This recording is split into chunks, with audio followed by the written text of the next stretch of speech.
కూడా చూసాం. ఇప్పుడే కౌశిక్ రెడ్డికి కరీంనగర్లో కోర్టులో బెయిల్ రావడం జరిగింది. బెయిల్ రావడం పట్ల మా హర్షాన్ని కూడా వ్యక్తం చేస్తూ ఉన్నాం. అయితే ఈరోజు పోలీసులు ముఖ్యంగా డీజీపీ గారు ఒక్క విషయాన్ని గుర్తుపెట్టుకోవాల్సిన అవసరం ఉంది. రాజకీయ ప్రేరేపితమైనటువంటి కేసుల్లో మీరు తొందరపడి కేసులు నమోదు చేయడం, బెయిలబుల్ సెక్షన్స్లో కూడా అర్ధరాత్రి పూట అరెస్ట్ చేయడము, రాత్రంతా పోలీస్ స్టేషన్లో కూర్చోబెట్టడము, ఉదయాన్నే కోర్టుకు వెళ్తే బెయిల్ వచ్చింది. ఇది చాలా సర్వసాధారణం అయిపోయింది. అంటే ఇలా ఆలోచించాల్సిన అవసరం ఉంది. పోలీసులు కూడా ఈ రాజకీయ ప్రేరేపితమైన కేసుల్లో నాయకులు చెప్తే వినడం కాదు, చట్టానికి లోబడి పనిచేయాలి. మనకు కాన్స్టిట్యూషన్ ఉంది, మనకు కొన్ని చట్టాలు ఉన్నాయి, శాసనసభలో చేసుకున్న చట్టాలు ఉన్నాయి, దానికి లోబడి పనిచేయాలి. సుప్రీంకోర్టు కానీ హైకోర్టు కానీ చాలా స్పష్టంగా బెయిలబుల్ సెక్షన్స్లో మీరు స్టేషన్ బెయిలే ఇవ్వండి అని కూడా చెప్పారు. మీరు బెయిలబుల్ సెక్షన్స్లో కావాలని అంత పండగ పూట ఆ రాత్రి పూట ఏదో పెద్ద డెకాయిట్నో ఒక టెర్రరిస్ట్ను అరెస్ట్ చేసినట్టు 30-35 మంది పోలీసులు కౌశిక్ రెడ్డి మీద పడి అరెస్ట్ చేయడము, ఆయనను తీసుకువెళ్ళి కరీంనగర్ పోలీస్ స్టేషన్లో రాత్రంతా దోమలు కుడతా ఉంటే మీరు పోలీస్ స్టేషన్లో కూర్చోబెట్టారు. ఏం అవసరం ఉంటే రాత్రంతా కూర్చోబెట్టాల్సింది? పండుగ తెల్లారి మీరు అంత కావాలంటే అరెస్ట్ చేయడానికి ఏమైనా ఇబ్బంది ఉన్నదా? ఏమైనా అడ్డంకులు ఉన్నాయా? ఆయన ఏమైనా పారిపోతాడా? ఆయన ఒక గౌరవ ప్రజాప్రతినిధి కదా. అంటే ఇప్పటికైనా పోలీసులకు నేను డీజీపీని కోరుతా ఉన్నా, మీరు పోలీసులకు ఒక డైరెక్షన్ ఇవ్వండి. ఈ పొలిటికల్ మోటివ్ కేసుల్లో ఇలా ఎప్పుడు పడితే అప్పుడు అరెస్ట్ చేయడము, అర్ధరాత్రి పూట అరెస్ట్ చేయడము, పండగ పూట అరెస్ట్ చేయడము మానుకోవాలి. అండ్ బెయిలబుల్ అఫెన్సెస్ ఉన్నప్పుడు స్టేషన్ బెయిల్ ఇవ్వడం అనేటువంటిది సరి అయినటువంటిది. మీరు ఏం ప్రయత్నం చేస్తుండ్రు? రేవంత్ రెడ్డి గారి ప్రభుత్వం కౌశిక్ మీద అక్రమ కేసులు బనాయిస్తూ 28 కేసులు ఉన్నాయి, ఇతని రిమాండ్కి పంపాల్సిందే అని మాట్లాడుతున్నారు. ఎవరు పెట్టింది 28 కేసులు? రేవంత్ రెడ్డి ప్రభుత్వం రాకముందు కౌశిక్ రెడ్డి గారి మీద ఒక్క కేసు కూడా లేదు. ఈ కేసులన్నీ ఎప్పుడు పెట్టినారు? ప్రశ్నిస్తూ ఉన్నాడు కౌశిక్ రెడ్డి. ప్రజల పక్షాన, బీఆర్ఎస్ పార్టీ పక్షాన రేవంత్ రెడ్డి ప్రభుత్వాన్ని ప్రశ్నిస్తున్నాడు కనుక ఆయన మీద ఈరోజు మీరు అక్రమ కేసులు పెట్టారు. ఈ 28 కేసులు కూడా మీరు పెట్టినటువంటివే. నిన్న కూడా కరీంనగర్ కలెక్టర్ గారి ఆహ్వానం మేరకు ఆయన మీటింగ్కి వెళ్ళాడు. ఆయనేమి పిలువని పేరంటానికి పోలేదు, ఆయన మీటింగ్కి ఆహ్వానితుడు. ఆ మీటింగ్లో ఒక సభ్యుడిగా నువ్వు ఏ పార్టీ తరఫున మాట్లాడుతున్నావు అని అడిగాడు. ఇందులో తప్పేముందండి? ఒక కౌశిక్ రెడ్డే కాదు కదా, ఈ రాష్ట్ర ప్రజలందరూ కూడా అడుగుతూనే ఉంటారు. ఈ 10 మంది శాసనసభ్యులు పార్టీ మారిన ప్రతి ఒక్కరిని అడుగుతూనే ఉంటారు. ఇప్పుడు ఆ మీటింగ్లో సంజయ్ గారు నేను బీఆర్ఎస్ పార్టీ బట్టలు ఇప్పుతా అని మాట్లాడితే డెఫినెట్గా అడుగుతారు కదా, నువ్వు గెలిచిందే బీఆర్ఎస్ పార్టీ మీద, నువ్వు బీఆర్ఎస్ పార్టీ గుర్తు మీద, కారు గుర్తు మీద కేసీఆర్ గారు బొమ్మ పెట్టుకొని గెలిచి బీఆర్ఎస్ పార్టీ బట్టలు ఇప్పుతా అన్నప్పుడు నువ్వు ఏ పార్టీ తరఫున మాట్లాడుతున్నావు అని కౌశిక్ రెడ్డి అడగడంలో తప్పేముంది? ఇది కౌశిక్ రెడ్డి ఒక్కడే కాదు, రాష్ట్రంలో ప్రజలందరూ అడుగుతూ ఉంటారు. నిజంగా డెఫినెట్గా కౌశిక్ రెడ్డి ప్రశ్నించడంలో తప్పు లేదు. అంత మాత్రాన ప్రశ్నిస్తే 3 కేసులు పెట్టారా? ఒక సంఘటన మీద, ఒక ఇష్యూ మీద 3 డిఫరెంట్ ఫిర్యాదులు ఇచ్చి 3 కేసులు నమోదు చేయడంలోనే మీ ఆతృత కనబడతా ఉంది, మీ యొక్క కక్ష సాధింపు చర్యలు కనబడతా ఉన్నాయి.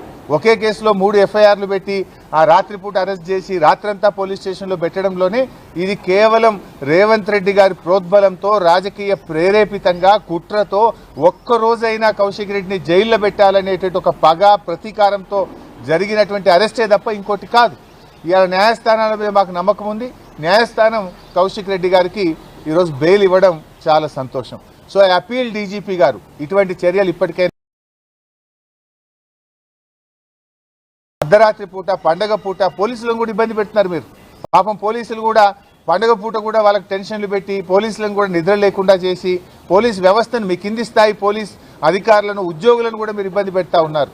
అంటే ఇది కేవలం ముఖ్యమంత్రి గారు చెప్పిందనో, ప్రభుత్వ పెద్దలు చెప్పిందనో ఈ రకంగా అరెస్టులు చేయడాన్ని మేము తీవ్రంగా ఖండిస్తూ ఉన్నాం. ఇవాళ ఇంకోటి, సంజయ్ గారు కూడా మరి కౌశిక్ రెడ్డి గారి మీద నెట్టారు కదా, మరి ఎందుకు సంజయ్ గారి మీద కేసు నమోదు చేయరు? సుమోటో ఒక్క కౌశిక్ రెడ్డి గారి మీద ఎందుకు కేసు నమోదు చేస్తున్నారు అంటే స్పష్టంగా మీ పక్షపాత వైఖరి, ధోరణి అనేటువంటిది ఇలా స్పష్టంగా కనబడుతుంది. రేవంత్ రెడ్డి గారి ఏడాది పాలన పగ, ప్రతీకారంతోనే ముడిపడి ఉన్నది. ఇలా పోలీసులు చేయాల్సిన పని, రేవంత్ రెడ్డి గారు చేయాల్సిన పని, లా అండ్ ఆర్డర్ను ఈ రాష్ట్రంలో మీరు పని చేయించండి. అసలు పోలీసులు తమ పని తాము చేసుకోకుండా ప్రతిరోజు ఏదో ఒక నాయకుడి మీద, సోషల్ మీడియా యాక్టివిస్టుల మీద కేసులు పెట్టి అసలు లా అండ్ ఆర్డర్ గాలికి వదిలేసినారు. ఏం జరుగుతుంది? రాష్ట్రంలో 23% క్రైమ్ రేటు పెరిగింది. ఇలా హత్యలు పెరిగినాయి, అత్యాచారాలు పెరిగినాయి, కమ్యూనల్ రైట్స్ పెరిగినాయి, రాబరీస్ పెరిగినాయి, చైన్ స్నాచింగ్ పెరిగింది, మహిళల మీద అఘాయిత్యాలు పెరిగినాయి. రాష్ట్రంలో ఏ జిల్లాలో చూసినా 23% లా అండ్ ఆర్డర్ పెరిగి హైదరాబాద్ ఎల్లో జోన్లోకి పోయింది. ఇంకా 4 రోజులు పోతే ఇదే పద్ధతి కొనసాగితే హైదరాబాద్ రెడ్ జోన్లోకి పోతుంది. నేషనల్ క్రైమ్ బ్యూరో ఆఫ్ రికార్డ్స్లో ఎల్లో జోన్లో కనబడుతుంది.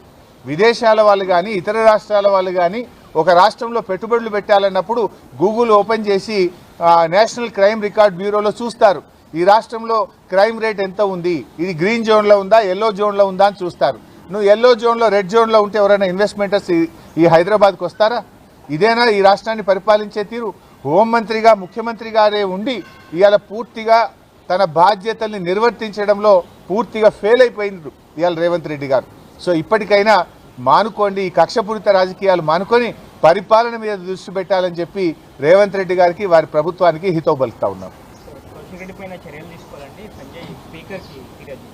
ఆ స్పీకర్ గారు అసలు చర్యలు తీసుకోవాల్సింది సంజయ్ గారి మీద కదా. ఇలా సంజయ్ గారు ఓపెన్గా నిన్న మీటింగ్లో ఏం చెప్పారు కరీంనగర్లో, నేను కాంగ్రెస్ పార్టీ తరఫున పనిచేస్తాను, సభ్యత్వ నమోదు చేస్తాను, కాంగ్రెస్ పార్టీలో నేను సభ్యత్వం తీసుకొని కాంగ్రెస్ పార్టీ కోసం పనిచేస్తా అని ఓపెన్ మీటింగ్లో మంత్రుల ముంగట ఐఏఎస్ అధికారుల ముంగట మీడియా ముంగట నేను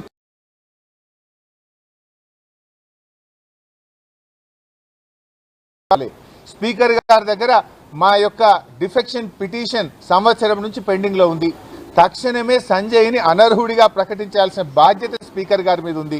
ఇది ఏమో ఎట్లా ఉందంటే చోర్ ఉల్టా కోత్వాల్కు డాటే అన్నట్టు పార్టీ మారిన ఎమ్మెల్యేనే ఇంకా మా పార్టీ ఎమ్మెల్యే మీద ఇవాళ చర్యలు తీసుకోవాలంటున్నాడు. చర్యలు తీసుకోవాల్సింది పార్టీ మారిన 10 మంది ఎమ్మెల్యేల మీద తీసుకోవాలి. ఆ పిటిషన్ ఇవాళ ఆయన దగ్గరే స్పీకర్ గారి దగ్గరనే ఉంది. స్పీకర్ గారు తన విజ్ఞతను ఉపయోగించి ఓపెన్గా చెప్తున్నారు కదా, అఫీషియల్ మీటింగ్లో నేను కాంగ్రెస్ పార్టీ తరఫున పనిచేస్తా అంటున్నారు. అంతెందుకు కాంగ్రెస్ పార్టీ ఎమ్మెల్సీ జీవన్ రెడ్డి గారు కూడా వీళ్ళు ఈ పార్టీ మారిండు, ఈయనను పార్టీలో తీసుకోవద్దు అని కాంగ్రెస్ పార్టీ ఎమ్మెల్సీ జీవన్ రెడ్డి కూడా చెప్తున్నాడు కదా. సంజయ్ మీద చర్య తీసుకోవాలి, ఈ సంజయ్ పార్టీ మారిండు, ఇతను ఎట్లా తీసుకుంటారు, ఇతను హత్యా రాజకీయాలకు పాల్పడుతుండు అని కాంగ్రెస్ ఎమ్మెల్సీ జీవన్ రెడ్డి గారు కూడా చెప్తున్నారు. ఇంతకంటే స్పీకర్ గారికి ఆధారం ఏం కావాలి?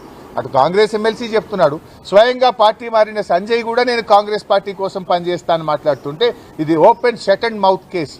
స్పీకర్ గారు తక్షణమే వీళ్ళను ఇలా అనర్హత వేటు వేయాలని చెప్పి డిమాండ్ చేస్తున్నాం. ఇన్ఫ్యాక్ట్ బీఆర్ఎస్ పార్టీ కూడా సుప్రీంకోర్టులో కూడా పిటిషన్ వేశాం. హైకోర్టులో అనర్హత పిటిషన్ పెండింగ్లో ఉండడం ఆలస్యంగా అవుతుంది కనుక సుప్రీంకోర్టులో సర్వోన్నత న్యాయస్థానంలో కూడా వేశాం.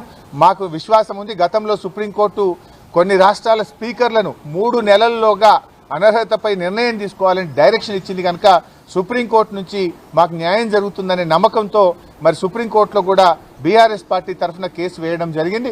త్వరలోనే సుప్రీంకోర్టు నుంచి కూడా ఆదేశాలు వస్తాయి, న్యాయం నిలబడుతుంది, అనర్హత వేటు వీరి మీద పడుతుందనే నమ్మకం మాకుంది. Thank you. కౌశిక్ రెడ్డి గారు ఏం మాట్లాడారు బ్రదర్? ప్రజల పక్షాన్ని అడిగాడు కదా. నేను బీఆర్ఎస్ పార్టీ బట్టలిప్తా అని డాక్టర్ సంజయ్ గారు మాట్లాడితే నువ్వు గెలిచిందే బీఆర్ఎస్ పార్టీ మీద, నువ్వు గెలిచిందే కారు గుర్తు మీద, నువ్వు గెలిచిందే కేసీఆర్ బొమ్మ పెట్టుకుని నువ్వు ఏ పార్టీ తరఫున మాట్లాడుతున్నావని కౌశిక్ రెడ్డి గారు అడిగారు. దానికి ఆయన సమాధానం చెప్పాలి కదా. ముందు రెచ్చగొట్టింది సంజయ్ గారు, బట్టలిప్పుతా అనే మాట ఆయన ఎట్లా మాట్లాడతాడు? నిజంగా నిజాయితీ ఉంటే నీకు రాజీనామా చేయి, ఎమ్మెల్యేగా రాజీనామా చేసి నువ్వు ఉప ఎన్నికల్లో కాంగ్రెస్ పార్టీ తరఫున గెలిచి అప్పుడు మాట్లాడితే దానికి ఒక శాంటిటీ ఉంటుంది. బీఆర్ఎస్ పార్టీ కారు గుర్తు మీద గెలిచి బీఆర్ఎస్ పార్టీనే మరి బట్టలిప్పుతా అని మాట్లాడినప్పుడు సహజంగానే మరి ఒక కార్యకర్తగా ఒక బీఆర్ఎస్ పార్టీ ఎమ్మెల్యేగా కౌశిక్ రెడ్డి ఆయనను ప్రశ్నించాడు. దాంట్లో తప్పేముందండి? Thank you.